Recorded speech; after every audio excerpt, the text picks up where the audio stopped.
Hello learners, welcome to our first class. इस class में हम जानेंगे बेसिक्स ऑफ एनर्जी रिसोर्सेज के बारे में। जो हमारे क्लास का फर्स्ट टॉपिक है, इस कोर्स का फर्स्ट टॉपिक है एनर्जी रिसोर्सेज के बेसिक्स के बारे में। कि हम ज़्यादा इसके अंदर डेप्थ में नहीं जाएंगे, सिर्फ ऊपर ऊपर से देखेंगे कि रिन्यूएबल एनर्जी सोर्सेज क्या होते हैं, नॉन रिन्यूएबल एनर्जी सोर्सेज क्या होते हैं, किसका क्या यूज़ है, कौन सा कहाँ यूज़ किया जाता है, कितना शेयर है इसका हमारा एनर्जी मार्केट में। इन सब के बारे में एक एक करके देखेंगे।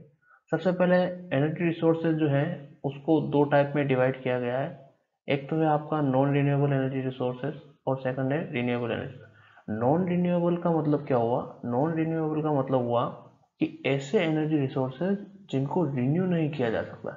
जैसे कि आपका कोल बेस्ड कोई एनर्जी रिसोर्स हो गया, फॉसिल फ्यूल्स हो गए, जिनको आप रिन्यू नहीं कर सकते। इनको एक बार यूज कर लिया तो ये खत्म हो जाते हैं। इनका जो बाई प्रोडक्ट होता है उस बाई प्रोडक्ट बन के खत्म हो जाते हैं। लेकिन रिन्यूएबल रिसोर्सेज क्या होते हैं जिनको हम रिन्यू कर सकते हैं? जैसे कि हमारा विंड हो गया और सोलर हो गया। ये हमारे जो रिसोर्सेज है इनको हम रिन्यू कर सकते हैं, इसलिए इनको बोलते हैं हम रिन्यूएबल रिसोर्स। इनको हम रिन्यू नहीं कर सकते लेकिन ये ऑटोमेटिकली रिन्यू हो जाता है। जैसे विंड है वो बहती रहती है, इसको आप यूज़ कर लो फिर भी वो रुकेगी नहीं, वो बहती रहती है। सोलर है, सन की जो एनर्जी है वो, सन की रोशनी हमेशा आती रहती है, कभी रुकती नहीं है। तो ये जो रिसोर्सेज है वो रिन्यूएबल रिसोर्सेज कहलाते हैं।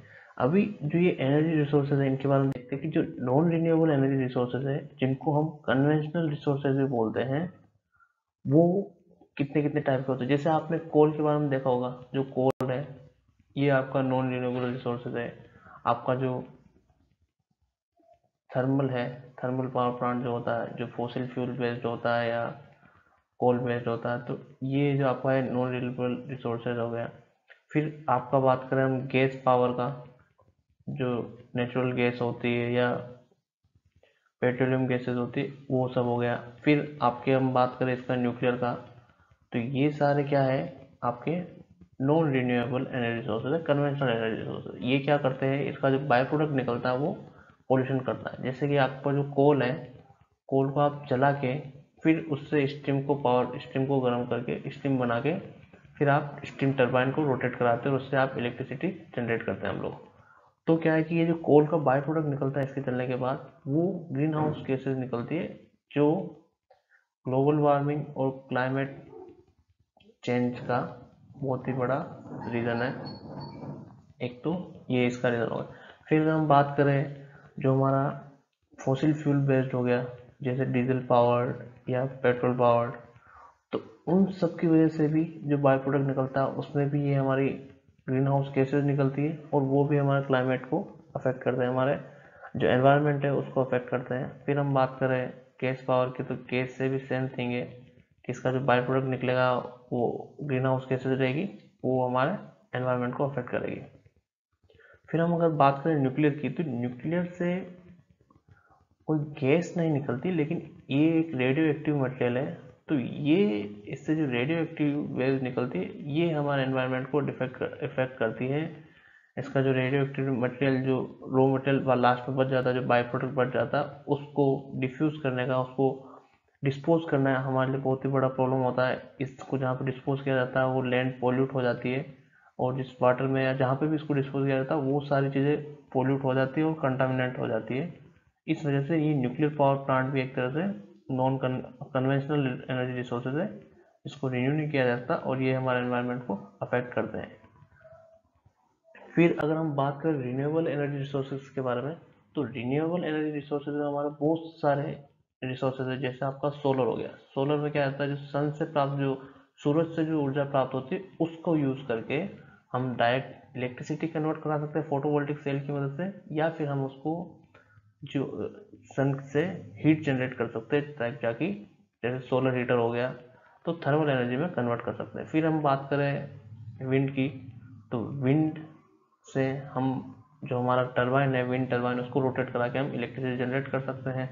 फिर अगर हम बात करें वेव की, तो वेव जो होती है, जो ओशन की जो वेव होती है, समुद्र की जो लहरें होती है, उन लहरों से हम, जो हमारा टरबाइन है उसको रोटेट करा के इलेक्ट्रिसिटी जनरेट कर सकते हैं। फिर अगर हम बात करें हाइड्रो इलेक्ट्रिक की, तो हाइड्रो इलेक्ट्रिक का मतलब ये होता है कि हमारा जो वाटर है, वाटर को किसी हाइट पे या कहीं पे भी स्टोर करके उस वाटर की जो पोटेंशियल एनर्जी होती है उसको हम काइनेटिक एनर्जी में चेंज करके उससे हमारा जो टरबाइन है उसको रोटेट कराते हैं और उससे हमारी इलेक्ट्रिसिटी प्रोड्यूस होती है।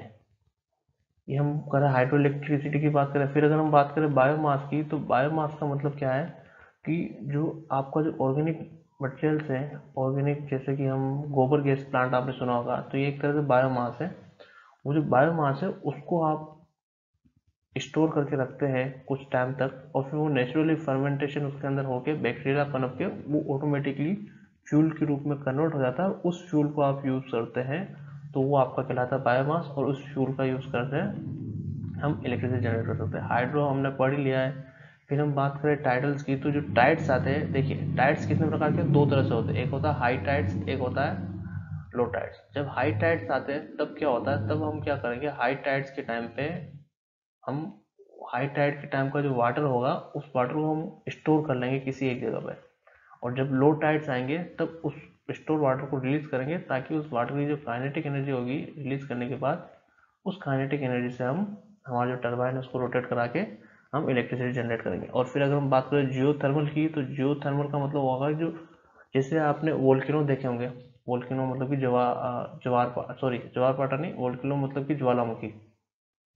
तो ज्वालामुखी जो होता है वो अर्थ की नेचुरल थर्मल एनर्जी है। तो उस थर्मल एनर्जी को, जैसे वोल्केनो को तो नहीं कर सकते क्योंकि वोल्केनो बहुत ही ज़्यादा हाई टेम्परेचर का होता है, तो वहाँ तो हम पास में जाते, लेकिन कहीं कहीं ऐसा होता है जहाँ पे जियो थर्मल एनर्जी को यूज़ करके, उसको यूज़ करके हम हीट जनरेट कर, उस हीट से हम जो है थर्मल एनर्जी में कन्वर्ट करके उससे हम स्टीम से, उससे जो स्टीम जनरेट करेंगे उससे हम टरबाइन रोटेट करा के हमारी इलेक्ट्रिसिटी जनरेट कर सकते हैं। तो ये सारे हमारे रिन्यूएबल एनर्जी रिसोर्सेज हो गए। अब हम अगर बात करें कि जो ये रिसोर्सेज हो गए, एनर्जी रिसोर्सेज, इनका पूरे वर्ल्ड में एनर्जी के अंदर क्या शेयर है, तो सबसे ज़्यादा जो शेयर है वो कोल का है। कोल क्योंकि सबसे सस्ता है और उसको निकालने का प्रोसेस भी सबसे सस्ता है, तो इस वजह से कोल जो है सबसे ज़्यादा मार्केट शेयर के साथ 41% इसका मार्केट शेयर है एनर्जी कंजप्शन के, कोल बेस्ड एनर्जी प्लांट में। फिर अगर हम सेकंड पे बात करें, तो सेकंड पे आता है आपका नेचुरल रिसोर्स, नेचुरल गैस, जो 21% है। फिर अगर हम बात करें न्यूक्लियर की, तो न्यूक्लियर का है 14%। फिर हम बात करें हाइड्रो की, जो एक रिन्यूएबल एनर्जी रिसोर्सेज है, उसका है 16%। मतलब कि रिन्यूएबल एनर्जी रिसोर्सेज में सबसे ज़्यादा है हाइड्रो का 16%।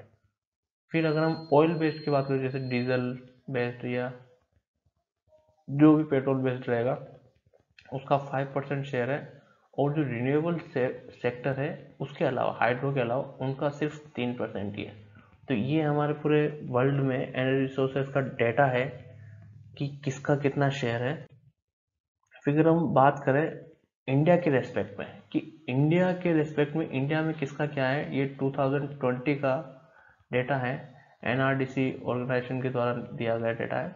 उसमें इंडिया का जो 56% इलेक्ट्रिसिटी जनरेशन है वो कोल बेस्ड है, मतलब कि 202.53 मेगावाट, 202 गीगावाट के करीब जो है आपका energy generation coal based power plant से होता है।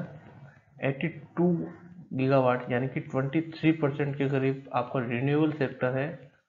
फिर गैस जो है उसका है 7%, जो 24.94, ऑलमोस्ट 25 गीगावाट है। और डीजल बेस्ड का 0.51% यानी कि 0.51 गीगावाट है। हाइड्रो का 12% है और न्यूक्लियर का 2% है। और अगर हम इस रिन्यूएबल सेक्टर की बात करें, तो इस रिन्यूएबल में सबसे ज़्यादा है हमारा विंड का, जो है 10%, 36.93, ऑलमोस्ट 37 गीगावाट है। और सोलर का जो है वो है 31.1 यानी कि ऑलमोस्ट 9%। और स्मॉल हाइड्रो का है 4.61 गीगावाट, एंड बायो पावर का 9.8 gigawatt, and waste to power का है 0.14 गीगावाट, यानी कि ऑलमोस्ट 0.17%, जो बहुत ही कम है। तो ये पूरा इलेक्ट्रिसिटी कैपेसिटी है इंडिया की, इससे कितना जनरेशन होता है, ये टोटल इंस्टॉल्ड कैपेसिटी है। फिर अगर हम बात करें क्लाइमेट चेंज की, देखिए जो नॉन रिन्यूएबल एनर्जी रिसोर्सेज थे, जो कोल बेस्ड या फॉसिल फ्यूल बेस्ड या गैस बेस्ड हो गया, उनकी वजह से क्या हो रहा है कि ग्लोबल वार्मिंग हो रही है। ग्लोबल वार्मिंग एक बहुत ही बड़ा प्रॉब्लम है। फिर क्लाइमेट चेंज हो रहा है, क्योंकि जो ग्रीन हाउस गैसेज निकल रही है वो हमारे अर्थ को, एनवायरनमेंट को अफेक्ट कर रही है, हमारे अर्थ की जो बायोलॉजिकल साइकिल है उसको अफेक्ट कर रही है। तो उसकी वजह से बहुत सारे नेचुरल डिजास्टर आ रहे हैं, जैसे कि आइस मेल्टिंग।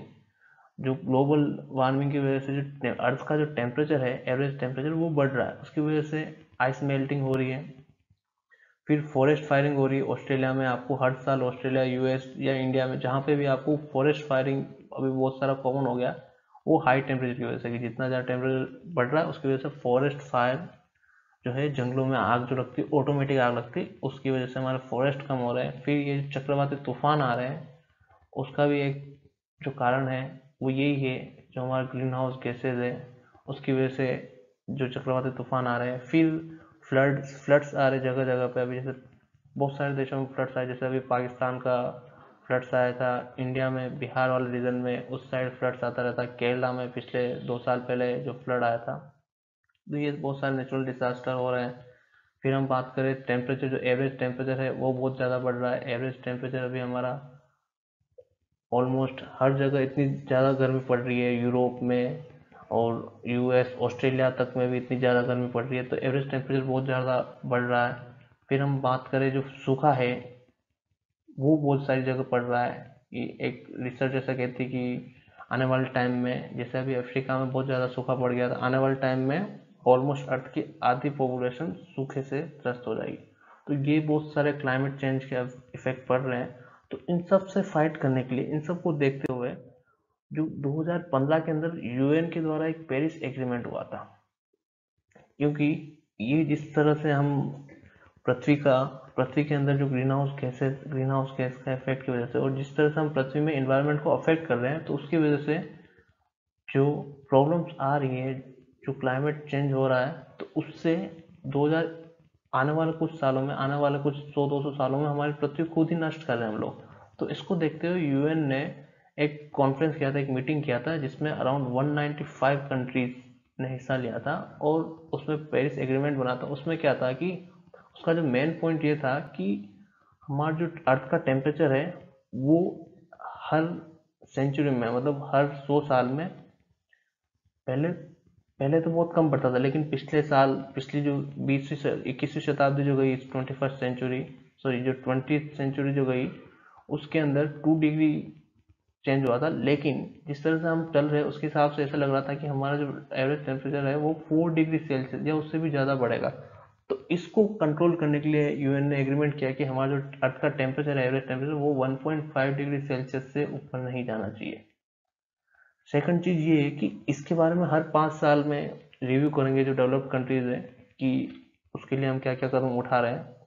और जो बड़ी बड़ी कंट्रीज है, डेवलप्ड कंट्रीज, वो डेवलपिंग नेशंस को पैसा प्रोवाइड करेगी, फाइनेंस प्रोवाइड करेगी, ताकि वो उस क्लाइमेट चेंज के खिलाफ कुछ एक्शन ले सके, और जो क्लाइमेट चेंज है उसको रोक सके। तो इसमें टेम्परेचर को, हमारे 2100 तक टेम्परेचर को कंट्रोल करना है। फिर फाइनेंस सब जगह प्रोवाइड कराना है। फिर डिफ्रेंशिएशन रखना, एमिशन ऑब्जेक्टिव रखना है कि हर एक को, जैसे 2050 तक बहुत सारों ने अपना रोड मैप तैयार किया है कि वो इतना एमिशन कम कर देंगे। सबने अपने अपने कंट्रीज ने अपने अपने टारगेट एक अचीव कर रखे हैं। फिर उसके ऊपर क्लाइमेट डैमेज कितना उतने उसके बारे में पूरा है।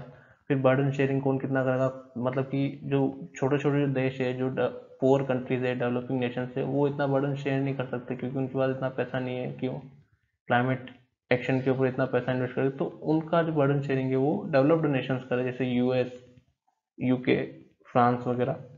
ये डेवलप्ड नेशन उनको पैसा देके और उनका भी मदद करे इससे मिलने के लिए। और हर एक रिव्यू मैकेनिज्म रखा है कि हर 5 साल में एक रिव्यू मीटिंग होगी, जिसमें पूरा देखेंगे कि क्या हो रहा है, क्या नहीं हो रहा है, किस तरह से हमने एक्शन लिया, उस सब के बारे में। इस सब को देखते हुए जो इंडिया है, हमारा जो देश है, इंडिया ने भी अपना एक रिन्यूएबल एनर्जी टारगेट रखा था 2022 का, जो ऑलमोस्ट उसने पूरा कर लिया है। इंडिया का जो टारगेट था वो था 175 गीगावाट का एनर्जी जनरेशन। तो 175 गीगावाट का जो एनर्जी जनरेशन का टारगेट था, वो इंडिया ने ऑलमोस्ट अचीव कर दिया था। इसमें जो इंडिया थी, इंडिया का 100 गीगावाट तो सिर्फ सोलर ही था, मतलब कि 175 में 100 गीगावाट सोलर था, जिसमें 40 गीगावाट जो था रूफटॉप सोलर था और 60 गीगावाट सोलर जो बड़े बड़े प्लांट थे वो था, और 60 गीगावाट विंड था, और बाकी 5 gigawatt small hydro and 10 gigawatt का बायोमास था। तो ये इंडिया का टारगेट था, जिस इंडिया ने ऑलमोस्ट 165 गीगावाट या 150 गीगावाट के अराउंड इंडिया ने ऑलमोस्ट अचीव कर लिया है। तो इस सब को देखते हुए इंडिया भी इसके अंदर बहुत ही तेजी से बढ़ रहा है।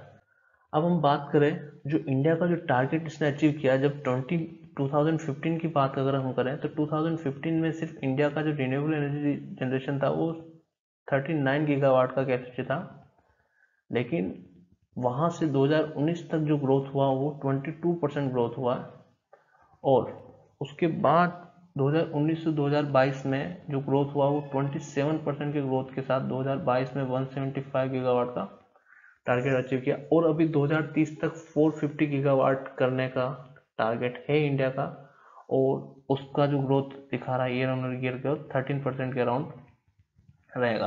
तो मतलब ये जो इंडस्ट्री है, जो इंडिया का जो टारगेट है रिन्यूएबल एनर्जी का, वो बहुत ही ज़्यादा, और आई थिंक जिस तरह से इंडिया ग्रोथ कर रहा है तो उसके साथ वो इंडिया 2030 से पहले ही इस टारगेट को अचीव कर लेगा, ऐसा मेरा मानना है।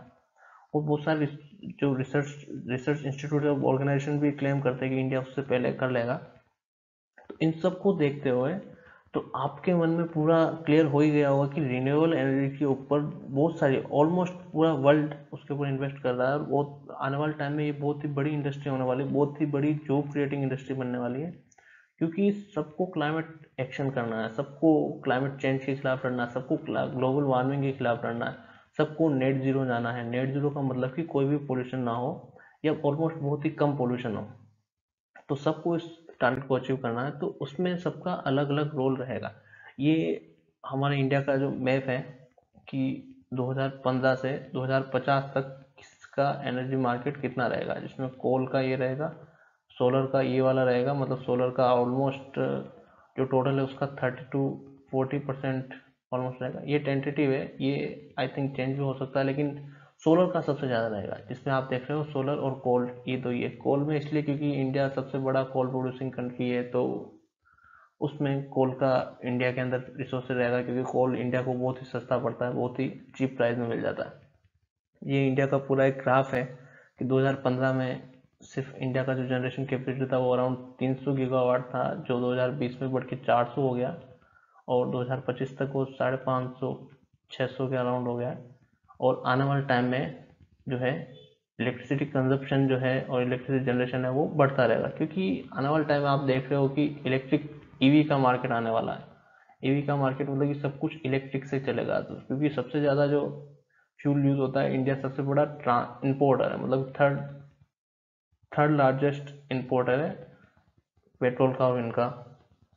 तो इस तरह से देखा जाए तो इंडिया फॉसिल फ्यूल्स को बहुत ज़्यादा यूज़ करता था। अब ईवी का मार्केट आने से इंडिया का इलेक्ट्रिसिटी कंजप्शन बहुत ज़्यादा हो जाएगा, और उस इलेक्ट्रिसिटी कंजप्शन को फुलफिल करने के लिए, इलेक्ट्रिसिटी डिमांड को फुलफिल करने के लिए इंडिया के अंदर सोलर एनर्जी सेक्टर या जो है वो सबसे बड़ी ग्रोथ करेगा, क्योंकि उस जो टारगेट को फुल करने के लिए सोलर एनर्जी सबसे बड़ा रोल अदा करेगा। जिस तरह से सोलर एनर्जी सेक्टर बढ़ रहा है, ये इंडिया का कुछ 2070 तक प्लेज है कि इंडिया 2070 तक अराउंड इंडिया में जो non fossil fuel energy resources है वो 500 गीगावाट हो जाएंगे 2030 तक। फिर इंडिया 2030 तक 50% ऑफ एनर्जी जो रहेगी इंडिया रिन्यूएबल रिसोर्सेज से मिलेगी 2030 तक। फिर इंडिया का जो टारगेट है 2030 तक वो है कि टोटल प्रोजेक्टेड कार्बन एमिशन है वो 1 बिलियन टन्स वो है इतना रिड्यूस कर देगा, 1 बिलियन टन्स रिड्यूस कर देगा। फिर 2030 तक इंडिया जो है कार्बन इंटेंसिटी जो रहेगी उसको 45% पे लेके आ जाएगा। The carbon percent intensity of economy bye 45%, इतना ये रिड्यूस कर देगा। और जो उसका पिछला टारगेट था 35% का, उसको उसने इंक्रीज करके 45% रिड्यूस कर देगा, और 2070 तक इंडिया नेट जीरो हो जाएगा। ये इंडिया के कुछ टारगेट है। ऐसे ही बहुत सारे जो कंट्रीज है, जैसे चाइना ने भी अपना टारगेट लिया है कि वो 2060 तक नेट जीरो हो जाएगा। यूएस का जो टारगेट है वो 2050 तक नेट जीरो होने का है, वो $555 बिलियन इन्वेस्ट करा, मतलब कि $555 बिलियन बहुत ही ज़्यादा अमाउंट हो गया। वो रिन्यूएबल पावर और इलेक्ट्रिक व्हीकल में इन्वेस्ट करेगा यूएस, और इंडिया जो है वो 2070 तक नेट जीरो हो जाएगा। ये इंडिया का टारगेट है। सब कंट्रीज ने अपने अलग अलग टारगेट ले रखे हैं। तो इन सब को देखते हुए आपको ये क्लियर हो गया होगा कि किस तरह से जो मार्केट है वो बढ़ रहा है, किस तरह से इंडिया और जितनी भी सारी कंट्रीज है उन सब का ये जो शेयर है, मार्केट शेयर है, वो बढ़ रहा है। और वो जो सोलर एनर्जी का मार्केट शेयर है वो सबसे ज़्यादा होगा, क्योंकि सबसे ज़्यादा इन्वेस्टमेंट इस सेक्टर में आने वाला है। तो आई होप आपको ये वीडियो पूरा क्लियर हो गया, ये क्लास आपको पूरी क्लियर हो गई कि किस तरह से जो सोलर इंडस्ट्री है वो बूम पे है, सबसे ज़्यादा उसके अंदर आने वाला है। तो इस क्लास यहीं पे ख़त्म होती है। नेक्स्ट क्लास हम शुरू करेंगे सोलर एनर्जी के बारे में, जिसमें हम पूरा देखेंगे कि क्या होती है सोलर एनर्जी, कहाँ से प्राप्त होती है, उन सब के बारे में पढ़ेंगे। Thank you.